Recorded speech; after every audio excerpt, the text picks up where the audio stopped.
Assalamualaikum warahmatullahi wabarakatuh. Perkenalkan, nama saya Dewi Van Hendry, NPM 210040043. Hari ini saya akan presentasikan salah satu materi dari mata kuliah mitigasi bencana berbasis komunitas, yaitu dengan topik bencana alam. Sebelumnya, mari kita membahas definisi dari bencana alam. Menurut Undang-Undang Nomor 24 Tahun 2007, bencana alam adalah bencana yang diakibatkan oleh peristiwa atau serangkaian peristiwa yang disebabkan oleh alam, antara lain berupa gempa bumi, banjir, tanah longsor, gunung meletus, tsunami, kekeringan, angin topan, dan juga tanah longsor. Selanjutnya adalah contoh-contoh dari bencana alam yang akan saya bahas satu persatu. Yang pertama adalah vulkanisme. Vulkanisme merupakan gejala alam yang diakibatkan magma menuju permukaan lewat celah kerak bumi. Peristiwa vulkanisme ini berhubungan dengan pembentukan gunung api, yaitu pergerakan magma dari dalam litosfera yang menyusup ke lapisan yang lebih atas atau sampai ke permukaan bumi. Nomor 2 adalah gempa bumi.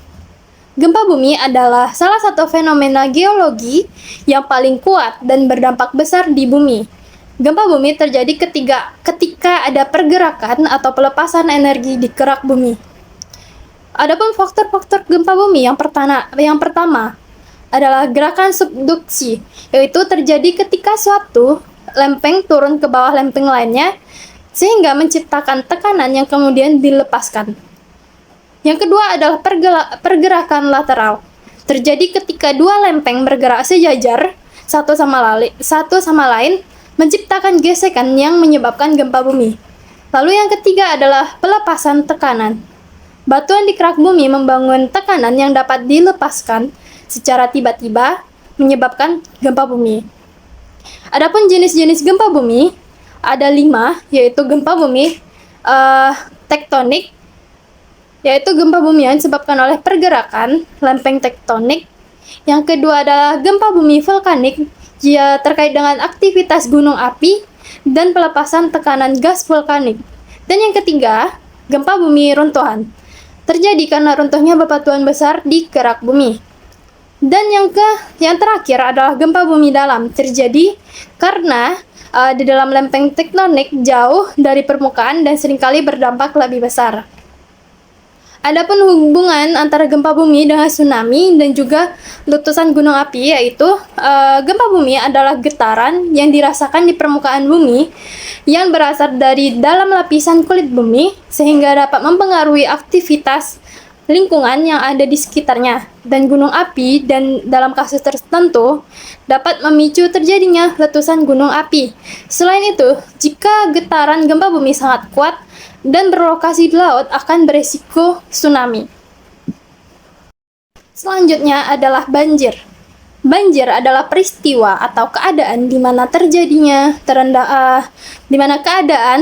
terendamnya suatu daerah atau daratan karena volume air yang meningkat.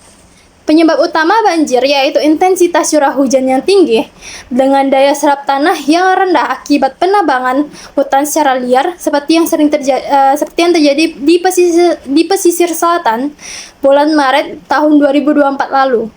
Karena dibuktikan dengan adanya potongan kayu-kayu besar yang terbawa arus banjir hingga masuk ke rumah warga. Adapun banjir terbagi menjadi 3 kategori, yaitu banjir genangan, banjir bandang, dan juga banjir rob akibat naiknya permukaan laut. Selanjutnya, mitigasi dan upaya pengurangan resiko bencana banjir. Yang pertama adalah penataan daerah aliran sungai secara terpadu dan sesuai fungsi lahan, tidak membangun rumah dan pemukiman di bantaran sungai serta di daerah rawan banjir. Yang kedua, pemasangan pompa untuk daerah yang lebih rendah dari permukaan laut. Ketiga, program penghijauan daerah hulu sungai harus selalu dilaksanakan serta mengurangi aktivitas di bagian sungai rawan banjir.